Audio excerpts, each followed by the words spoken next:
class, this is our second part of this chapter. यहाँ पर आपको एक छोटी सी समरी दी हुई है। यहाँ पर क्या बात है, एक लड़का है रोहन, वो स्वाति से बात कर रहा है। क्या बात हो रही है इन लोग के बीच में? I would be very boring in this summers as the whole day I would be staying at home. Rohan अपनी फ्रेंड से बोल रहा है कि वो ज़्यादा ही इस समर में बोरिंग होने वाला है क्योंकि मम्मी ने उसको अलाउड नहीं किया कहीं भी बाहर जाने को, क्योंकि समर एज यू नो बहुत ज़्यादा हॉट डेज़ होते हैं उस टाइम पे। तो स्वाति का कहना है तुम अपने पेरेंट्स को ऐसा क्यों नहीं कहते कि वो तुम्हें किसी ऐसी जगह ले जाए जहाँ पे इतना हॉट ना हो। तो वेंकटेश बोलते हैं how does it matter, all the places will be hot. तीसरा फ्रेंड उनका बोलता है कि ऐसे कैसे पॉसिबल है, सारी जगह समर होगा, सारी जगह गर्म होगी। तो स्वाति कहती है नहीं, ऐसा कुछ भी नहीं है, मेरे अंकल जहाँ रहते हैं वहाँ पर इतनी ठंड नहीं है, वहाँ तुम लोग जा सकते हो हॉलीडे स्पेंड करने के लिए। तो रोहन को अब हेल्प करो कि वो फाइंड करेगा कि ऐसी कौन सी प्लेसेस है जहाँ पर समर्स की टाइम भी इतना हॉट नहीं होता। Before we know about that places, हम कुछ इम्पॉर्टेंट लैटिट्यूड्स के बारे में जानेंगे। लैटिट्यूड्स एज यू नो कि 0 से लेकर 90 डिग्री तक लैटिट्यूड्स बटे हुए हैं, यानी जो सर्कल्स लेटे हुए, मतलब जो सर्कल्स आड़े आड़े बने रहते हैं ग्लोब पर, उन्हें लैटिट्यूड्स कहते हैं। तो वो हमने अभी लास्ट लेक्चर में कवर किया था। और यू नो दैट कि we have 2 hemisphere, northern hemisphere and southern hemisphere. So the line just behind this northern pole के जस्ट नीचे जो लाइन सर्कल बनता है उसे बोलते हैं आर्टिक सर्कल।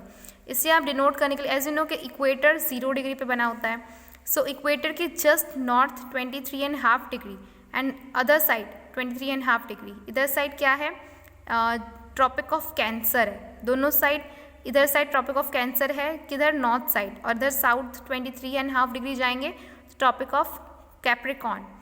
और थर्ड चीज़ है, जैसे ही आप 0 डिग्री से 62.5 नॉर्थ डिग्री तक जाएंगे, क्योंकि क्या है लाइंस कैसी बटी है, 0 से लेकर 10, 20, 30, 90 तक ऐसे डिग्रीज जाती है यहाँ तक। ऐसे आपको मैंने बताया था कि लैटिट्यूड्स इतनी लाइंस बनी होती है 0 से यहाँ, 0 से वहाँ। सो यहाँ पर जो 23.5 होती है वो ट्रॉपिक ऑफ कैंसर, उसके अबव 66.5 आर्टिक सर्कल। उसके नीचे आएँ तो आप यहाँ साउथ साइड पे ट्रॉपिक ऑफ कैप्रिकॉर्न मिलेगा आपको, उसी के नीचे और 66.5 डिग्री साउथ। सो यहाँ पे होता है Arctic Antarctic circle. Because Arctic ocean यहाँ पे पाया जाता है इसलिए इसका नाम आर्टिक रखा गया है, और एंटार्क्टिका साउथ पोल में पाया जाता है इसलिए इसका नाम एंटार्क्टिक सर्कल रखा है। उसके अंदर का पोर्शन फ्रिजिड जोन कहलाता है, क्योंकि यहाँ पर बहुत ज़्यादा बर्फ़ मिलेगी आपको, सिर्फ बर्फ़ ही मिलती है क्योंकि यहाँ पूरा बर्फीला इलाका है। So now we will learn about कि गर्मी कहाँ ज़्यादा होती है, कहाँ कम होती है, और ऐसा क्यों होता है। हमें पता है कि डिफरेंट पैटर्न्स होते हैं अर्थ के ऊपर, अर्थ की साइज़ के कारण ऐसा होता है। पहली चीज़ तो क्योंकि अर्थ एक स्फेरिकल शेप में है, वो एक प्लेन समतल नहीं है। अगर समतल प्लेन होता तो हर पोर्शन पे लाइट्स इक्वल पड़ती, ठीक है। तो ये एक रीज़न हो सकता है। और सेकेंड रीज़न क्या है कि सन है, सन तो स्टेबल है, सन एक ही जगह है, हम उसके जो अपना अर्थ है वो उसके राउंड लगाता है। तो अर्थ जब उसकी राउंड लगाता है तब अर्थ खुद भी स्पिन करता है उस अपनी एक्सिस पर। तो जब अर्थ स्पिन करता है तो वो जो सन रेज है वो हर एक पोर्शन पे इक्वली नहीं गिर पाती, क्योंकि वो उसके परपेंडिकुलर है। तो किसी एक पोर्शन पे वो बहुत ही ज़्यादा स्ट्राइक करती है सनलाइट, तो वो जो मिडिल वाला एरिया रहता है उस पर वो सबसे ज़्यादा सन रेज पड़ती है, और उससे ऊपर जो रहता है वहाँ लो रहती है, और उससे नीचे भी लो रहती है। बस जो मिडिल पार्ट है वहाँ पर बहुत ज़्यादा गर्मी गिरती है। ओके, तो इस तरीके से जो गर्मी का जो मापने का तरीका है वो ऐसा होता है। यहाँ थिंक एंड आंसर में आपको एक क्वेश्चन दिया है, why do the sun rays not strike the earth uniformly. So I hope इसका आंसर आप लोग को अभी मैंने दे दिया है कि सन पे यूनिफॉर्म यानी इक्वल सन लाइट्स क्यों नहीं पड़ती। तो फर्स्ट चीज़, सन का शेप स्फेरिकल है। अगर प्लेन रहता, चौकोन रहता या ऐसा कुछ रहता तो वहाँ पर सब जगह इक्वल पड़ती। और सेकेंडली वो स्पिन करते रहता है, तो इसलिए वो एक इरेगुलर गिरती रहती है, कोई यूनिफॉर्मली नहीं गिरती। Heat zones of the earth, heat zones क्या होते हैं? हीट जोन्स आपको क्लाइमेट चेंज के कारण बहुत सारे ऐसे जोन्स हैं जहाँ पर एक डायरेक्ट हीट पड़ती है, तो इसे हीट जोन्स कहा जाता है। जैसे ट्रॉपिकल या टॉरिड जोन। टॉरिड जोन कहाँ होता है? टॉरिड जोन पाया जाता है tropic of cancer and the tropic of capricorn के बीच में, यानी मैंने आपको जो बताया था इन दोनों के बीच में जो है ये टॉरिड जोन कहलाता है। क्यों? क्योंकि यहाँ पे सनलाइट सबसे ज़्यादा पड़ती है और सबसे ज़्यादा गर्म यहाँ पे होता है। अब टेम्परेचर जोन होता है जो इन दोनों के बीच में रहता है, साउथ टेम्परेचर जोन और नॉर्थ टेम्परेचर जोन। ये डायग्राम से आप इजीली समझ पा रहे हैं इसमें ज़्यादा दिमाग लगाने की ज़रूरत नहीं पड़ेगी आपको। ट्रॉपिक ऑफ कैंसर इजीली बोला जाए और tropic of antarctic arctic circle, ठीक है, इन दोनों के बीच में क्या पाया जाएगा, नॉर्थ टेम्परेचर जोन, और tropic of capricorn and antarctic circle इन दोनों के बीच में पाया जाएगा साउथ टेम्परेचर जोन, जहाँ पे क्या होगा, सन बहुत ही कम गर्मी पड़ती है, ठीक है। और यहाँ तो आपको पता है कि दोनों पोल क्या है, बिल्कुल ठंडे हैं, बर्फीले इलाके हैं, आर्टिक भी और एंटार्क्टिका भी। ओके, तो फ्रिजिड जोन के बारे में जान लिया। अब हम यहाँ पे आते हैं, हमारी एक्सरसाइज है। एक्सरसाइज में आपको ये क्वेश्चन आंसर दिए हैं। फर्स्ट वाला आंसर तो आपको बन ही जाना है क्योंकि इसमें डायग्राम बनाने बोल रहा है लैटिट्यूड्स का, तो ये फर्स्ट वाला जो डायग्राम है यही बनेगा, बाकी मैं आपको प्रोवाइड कर दूंगी। आगे बढ़ते हैं। आगे आपको यहाँ पे एक छोटी सी स्टोरी दी हुई है, ग्रैंडपास कॉल। ग्रैंडपास कॉल में क्या हुआ था आपको ये बता, रोहन एक लड़का है जो बस बेड से उठा है और सडनली उसके पापा बोलते हैं कि ग्रैंडपा का फ़ोन आया है, लो बात करो। डोंग अरुणाचल प्रदेश से, अरुणाचल प्रदेश में एक डिस्ट्रिक्ट का नाम है डोंग, विलेज का। तो ग्रैंडपा पूछते हैं where is Rohan, give him phone. Grandpa बोलते हैं कि रोहन कहाँ है, उसे फ़ोन दीजिए। तो रोहन के पापा उसको नमस्ते करते ग्रैंडपा को और तुरंत रोहन के हाथ में फ़ोन पकड़ाते हैं। तो रोहन अपने ग्रैंडपा से पूछता है where are you grandpa, what happened, I am in bed. मैं पूछता है कि आप कहाँ हो और क्या हुआ, मैं अभी बेड पे हूँ। तो ग्रैंडपा बोलते हैं कि आई एम इन डोंग, मैं डोंग में हूँ और मैं सनराइज़ को देख रहा हूँ। तो वो रोहन बोलता है डोंग, आप डोंग में, वेयर इज़ डोंग। तो ग्रैंडपा जवाब देते हैं कि वो अरुणाचल प्रदेश का विलेज है। फिर रोहन को ये अजीब बात लगती है कि वो तो सनराइज़ कैसे देख रहे हैं जबकि मुंबई में क्या था, अभी नाइट चल रही थी। तो ग्रैंडपा पूछते हैं ग्रैंडपा से वो, do you know Dong is the place in our country which experience the first rays of the sun. तो ग्रैंडपा बोलते हैं, तो ग्रैंडपा फिर पूछते हैं कि how is it that it is still dark. उस ग्रैंडपा उसे बताते हैं कि सनराइज़ का सबसे पहला जो सनराइज़ होता है वो पूरी कंट्री में अरुणाचल प्रदेश के हिस्से से ही शुरू होता है। तो grandpa reply but Rohan into a deep thought. Grandpa ने रिप्लाई तो दिया बट रोहन क्या हुआ, एक बहुत ही गहरी सोच में डूब गया कि जब मुंबई में अभी तक रात है तो ऐसा कैसे हो सकता है कि जहाँ जिस ग्रैंडपा बात कर रहे थे वहाँ उस एरिया में सनराइज़ हो रहा हो, और ऐसा क्यों कहा उन्होंने कि डोंग एक ऐसा शहर है जहाँ पर सबसे पहले सनराइज़ होता है। तो इसके बारे में अब हम जानेंगे। अब हम टाइम के बारे में जानेंगे कि हमारे एरिया वाइज टाइम्स कैसे डिवाइड होते हैं। तो फर्स्ट ऑफ ऑल एक ग्रीनविच सिटी है, मिडेरियन में है, मेडेरियन यानी बीच में बना है अपने ग्लोब के, जिसके थ्रू हम टाइम्स को डिवाइड करते हैं। As you know as the circumference of this earth is 360 degree, the earth takes 24 hours to cover all the 360 longitudes of the earth. आपको पता है कि एक 360 डिग्री यानी एक एक्सिस पर एक स्पिन करने में उसे 24 घंटे लगते हैं, एक स्पिन में, केवल एक स्पिन, जिसमें आप डे टू नाइट पूरा कवर होता है। सिर्फ वो एक रोटेट बोल सकते हैं, अपनी ही प्लेस पर वो थोड़ा सा हल्का सा रोटेट होता है। If it is 12 noon in Greenwich that is the prime meridian, then what would be the time in other longitudes. अगर ग्रीनविच में रात के 12 बज रहे हैं, सो अदर टेरिटरीज में क्या टाइम होता होगा।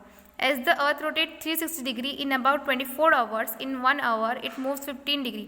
इसका मतलब है जब एक अर्थ पूरे 360 डिग्री में, मतलब 24 घंटे में 360 डिग्री घूम जाता है, तब वो 1 घंटे में 15 डिग्री कवर करता होगा। आप इसे डिवाइड करके देख लो, आपको पता चल जाएगा कि 15 डिग्री वो घूमता होगा, जो कि एक 4 मिनट लेता है ना, क्योंकि and in 4 minutes it move 1 longitude from west to east. और एक लॉन्गिट्यूड को कवर करने में जो लाइन्स रहती है, मैंने आपको बताया, एक लॉन्गिट्यूड को कवर करने में उसको 4 मिनट्स लगते हैं। So when it is 12 noon at Greenwich the plate is 50 degree east of the Mediterranean will be 1 hour. तो जैसे ही वहाँ 12 बजते हैं तो जो 1 डिग्री वो एक लॉन्गिट्यूड जो उसको क्रॉस करता है तो वो 15 डिग्री की थी, और क्या थी, 4 मिनट उसने लिया, एक लॉन्गिट्यूड 50 डिग्री में लगा और 4 मिनट्स उसने क्रॉस करने में लिया।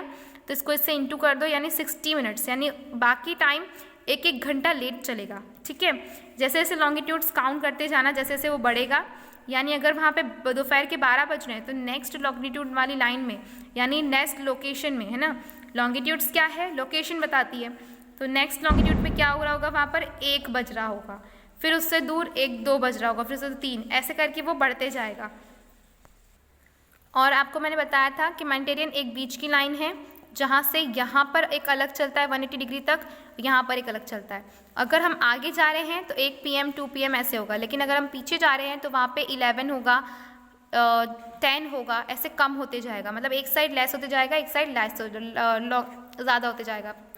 तो ये हो गया अपना लोकल टाइम, कैसे अपन लॉन्गिट्यूड्स के हेल्प से लोकल टाइम जानते थे, है ना। ये रोटेशन पे पूरा डिपेंड करता है। अब हम जानते हैं स्टैंडर्ड टाइम क्या होता है। स्टैंडर्ड टाइम के बारे में, स्टैंडर्ड टाइम वो होता है कि एक नियमित समय या डिग्री को हम बांध ले कि इस समय इतना ही होगा, तो हम उसके अकॉर्डिंग पूरा टाइम को अनुमान लगा सके। जैसे कि हमारे इंडिया का एग्जांपल लेते हैं। इंडिया ने एक ग्लोबल टाइम लॉन्गिट्यूड ले लिया है 82.5 डिग्री ईस्ट। तो जब ये नियर इलाहाबाद में है, मतलब आपको पता है कि लोकेशन बताता है, तो ये जो डिग्री है वो इलाहाबाद के पास की है। तो वहाँ पे हमें स्टैंडर्ड टाइम पता चल जाता है कि मतलब इस टाइम पे अगर ये है तो हम बाकी टाइम का अनुमान लगा सकते हैं, ठीक है ना। आपको पता है कि दिन का एक पहर ये है, इतने बजे होता है, तो फिर दूसरा पहर आप अंदाज़ा लगाना ईजी हो जाता है।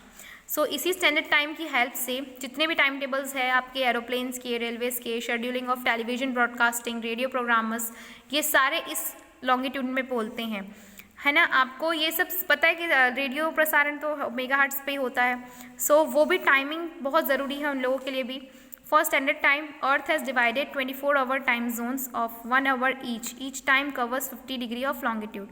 अर्थ के लिए 24 आवर्स का जोन्स डिवाइड किया है और 1 घंटे में 15 डिग्री का एक लॉन्गिट्यूड कवर होता है।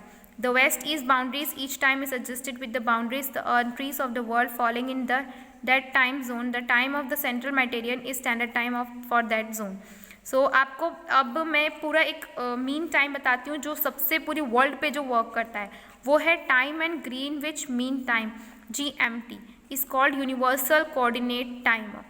ये है कोऑर्डिनेटेड टाइम, यानी ये जो ग्रीनविच मीन टाइम है इसे ही सारे लोग स्टैंडर्ड टाइम के रूप में, क्योंकि ये इंटरनेशनल डेट लाइन के ऊपर और वहाँ पे डेट टेल्स होती है, जितनी भी डेट्स है ये सारी डिक्लेयर्स यहीं से होती है कि इस आपको पता चल जाता है ना कि इस ईयर में इतने डेज़ हैं, इतने आवर्स हैं, तो ये सब कैलकुलेटेड करने का काम इन्हीं का रहता है। यही सब यूनिवर्सली एक बार डिक्लेयर कर देते हैं कि ये ऐसा ऐसा होगा इस नेक्स्ट ईयर में, और आप लोग अपने अपने अकॉर्डिंग लोकल टाइम सेट कर लीजिए।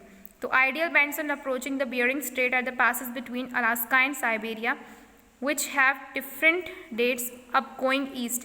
A day is lost and towards the west the date gains one day. एक तरह से आप स्टैंडर्ड टाइम को बोल सकते हैं ऑफिशियल टाइम, ठीक है। ऑफिशियल टाइम यानी कि जितने भी ऑफिशियल वर्क्स हैं उनके लिए जो टाइम्स डिक्लेयर्स होते हैं। तो ये जो आइडियल है ये बेस्ड होता है अप्रोचिंग के लिए टाइम के बियरिंग स्ट्रेट में, जो कहाँ है, अलास्का और साइबेरियन के बीच में है। साइबेरिया और अलास्का दो प्लेस के नेम हैं जहाँ पर दिन अलग अलग होते हैं। अब गोइंग ईस्ट, अब गोइंग जहाँ हम ईस्ट की ओर जाते हैं वहाँ एक दिन कम होता है, और जैसे हम वेस्ट की ओर जाते हैं वहाँ एक दिन एक्स्ट्रा होता है, ठीक है। तो साइबेरिया और अलास्का में आपको पता चल गया कि इसमें दिनों का फ़र्क है, यानी साइबेरिया में एक दिन ज़्यादा और अलास्का में एक दिन कम होता है। तो यहाँ पर इससे लोग अप्रोच करते हैं टाइम के लिए। So here is the map of time zones of the world. So आप इसको देख लेंगे तो आपको इजीली अंडरस्टैंडेबल है कि कहाँ कैसे होता है, तो इसके थ्रू टाइम को डिवाइडेशंस दिए गए हैं। यहाँ पे लेट्स ट्राई 3 आपको मिलेगा, लेट्स ट्राई 3 मैं आपको प्रोवाइड कर दूँगी। मिलते हैं नेक्स्ट सेशन में। Goodbye all of you.